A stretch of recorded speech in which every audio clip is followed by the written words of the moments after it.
Well, welcome to Source 2021. I'm Jim Gaudino, and it's my honor to be president of Central Washington University. And before we begin, it's also my distinct pleasure to remember that we are on land that was traditionally been by the Yakima Nation, the Confederated tribes and bands of the Yakima Nation. And we have so much to learn from our first people. They are the original stewards of this place.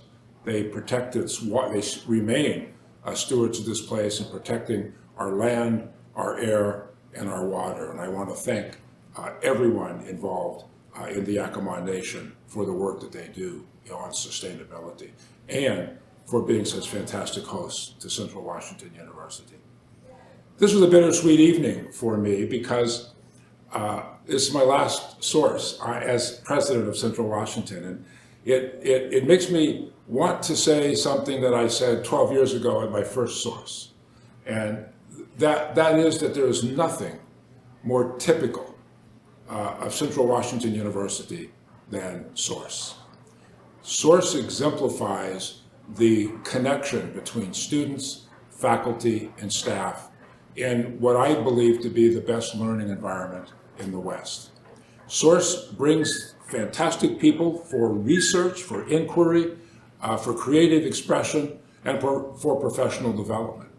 And it does one more thing. It allows students to realize, to learn firsthand how good they really are through the act of discovery and creation. And many of the research projects, the creative expressions, the professional projects that are going to be on display at this program today will find their way into publication in academic journals and in academic conferences. Letting the students know that the work that they are doing is not just good for their education, it's actually good for our society and will be used in a much broader context than just in the classroom at Central Washington. So for all of the people that have been involved in Source this year, for all of the faculty and staff who have worked to put this program together, and particularly to all the students who have participated in Source, and to particularly those students who are receiving awards at this program, my sincere and heartfelt congratulations. Thank you. Thank you, Dr. Gaudino, for that introduction. I'm here to welcome you to the College of Education and Professional Studies College Day event and to introduce you to our speaker, Dr. Cassandra Nicholas. Before we do that introduction, I want to thank you for joining us today as we celebrate the many things our college has accomplished this year. This includes celebrating the hard work our students and faculty have done to support one another during this time of challenge, building off their previous hard work and support that we are seeing recognized. For example, our students and faculty have been studying COVID-19. This work will be highlighted during Thursday's Source presentation, including the crucial and leading edge work of studying the impact of COVID-19 on maternal and child health.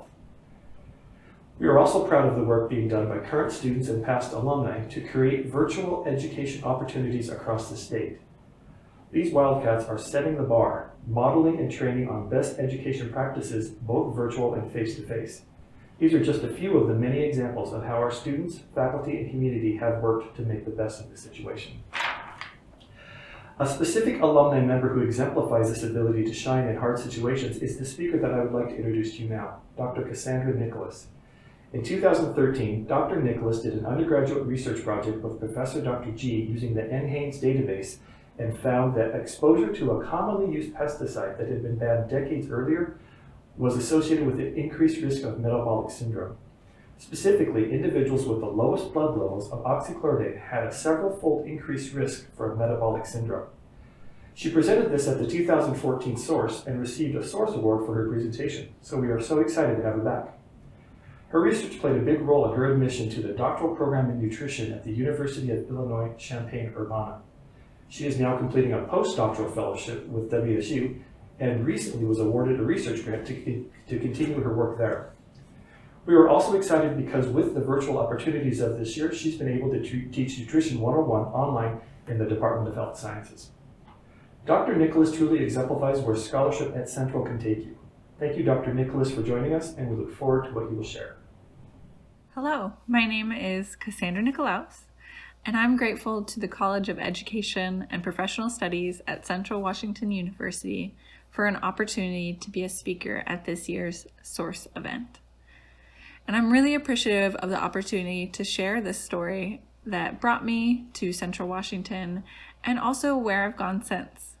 And to tell this story properly, it's important to start at the beginning. And so I grew up in Washington in the rural countryside just outside of Snohomish. I was raised by a single mother with 3 older siblings, and we made do with a relatively limited income. I grew up in Snohomish, and this is where I went to elementary, middle school, and eventually high school. And unfortunately, I was the only one among my siblings, for various reasons, not to drop out before finishing. And when I graduated in 2010, I then became a first-generation college student. I enrolled in a local community college, and I paid my way through various part-time jobs to earn my associate's degree. And I transferred to Central from that community college 2 years later. When I got to Ellensburg, I had dreams of becoming a dietitian after earning my bachelor's degree. I wanted to counsel others on how to eat healthfully, particularly households and families that were making do with a limited budget, similar to the one that I grew up in. And at Central, I had an opportunity to learn from incredible faculty in the nutrition department, which included Drs. David G., Ethan Bergman, Nicole Stendhal-Hollis, and Susan Hawk. I also made connections with several other students in the dietetics program, some of which I keep in touch with even after 10 years. And it wasn't unusual for me to attend many of Central's regular events across the campus, which is how I found myself in the spring of my junior year attending that year's Source event.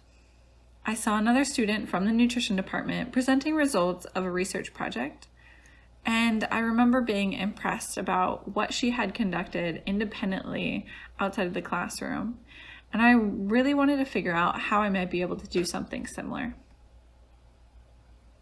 Which is how I ended up spending the summer before my senior year learning how to write code and conduct statistics in a software program. And though crouching over a computer screen in the middle of a hot summer in eastern Washington may not sound glamorous, I still found myself enjoying the process, specifically in research where you identify a question, analyze the evidence, and then interpret your findings, generating new knowledge to be shared. And it's about this time, when I had finished up my project, when my original plan to become a dietitian started to get moved to the sideline, and I decided to apply for a graduate school experience. And during the graduate school application process, I was invited to be interviewed at a handful of the schools I applied to. And it was really at these interviews where I was able to talk about this undergraduate research project, as well as my experience presenting it at that year's Source, that was really valuable. I think most professors were really appreciative that I had a tangible experience that I could speak to that emulated in a small part what I would be doing in graduate school, where I'd be conducting independent research and presenting it at conferences and across campus. And I definitely think that having this experience was integral in receiving acceptances from 4 of the different schools I applied to.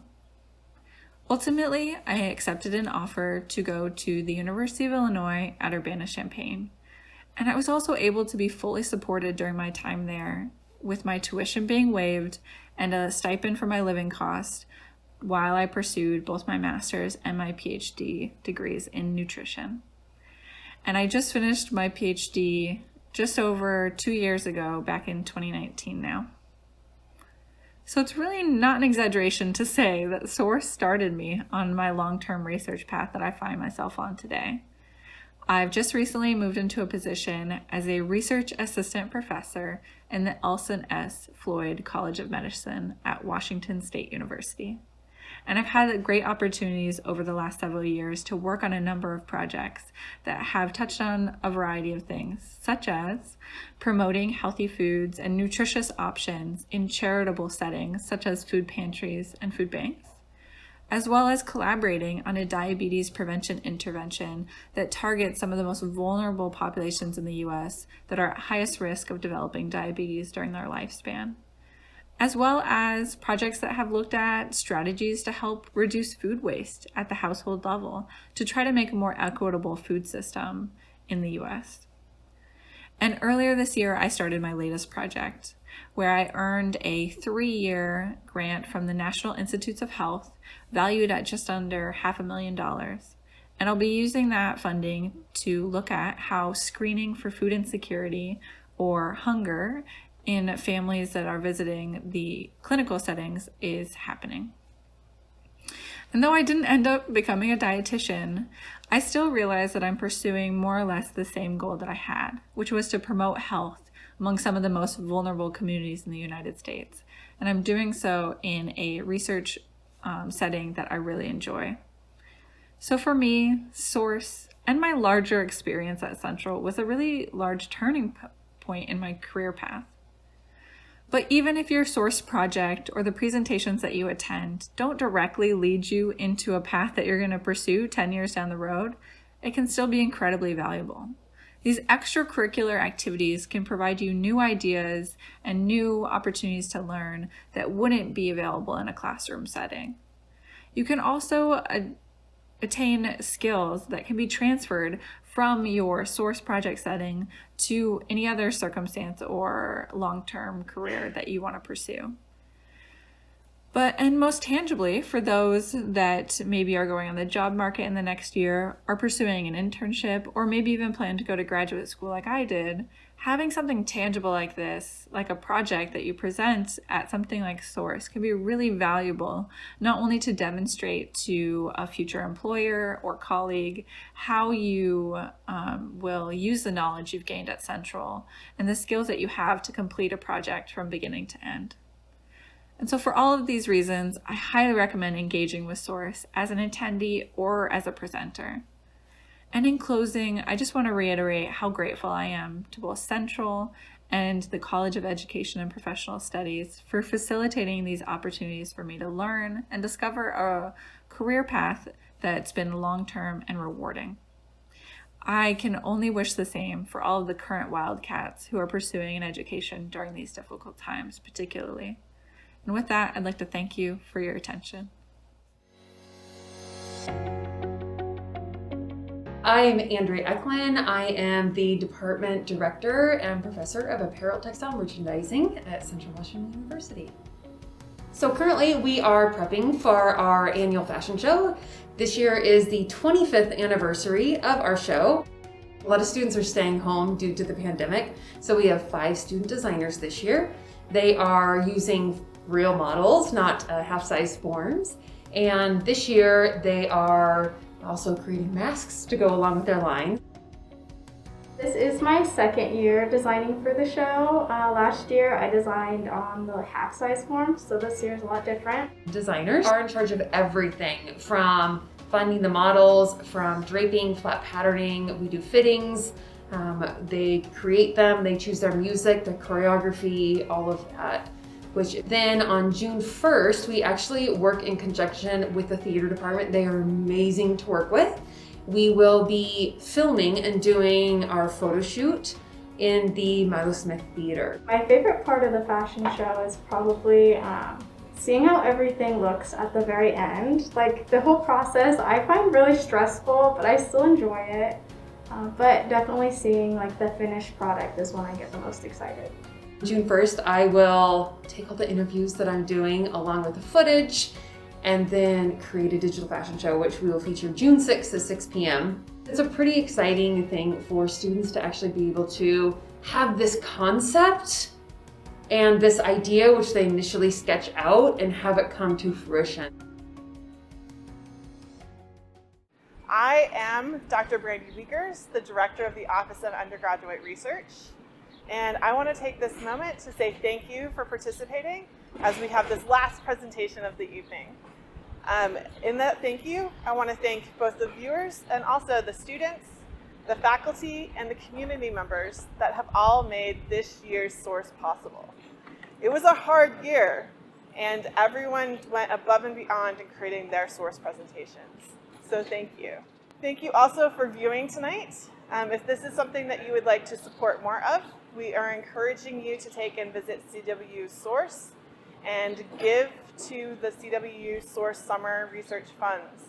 These funds will take and support students, both hours for research as well as supplies for research, and all funds that are donated will go directly to support the summer work.